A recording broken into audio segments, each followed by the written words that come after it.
Hello mga 14, eto nga at makikita nyo medyo blooming medyo. Ayan, tapos eto nga at maghihiwa tayo ng ampalaya para sa ating tanghalian. Maghihiwa lang, ire-ready ko lang ang lahat. Pero hindi ako ang magluluto, ayun. Medyo naka 7 hours tayo ng tulog, medyo.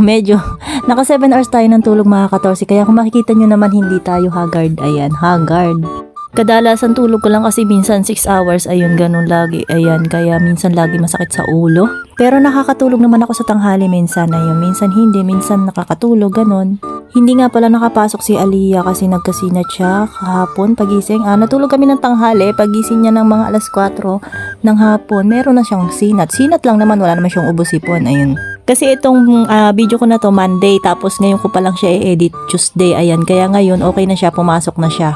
So, ayan nga makikita nyo mga 14, tinatanggalan ko na ng buto yung ampalaya. Ayan, ganyan nga ginagawa ko. Kutsara ang pinang-aalis ko para mas okay, mas maganda.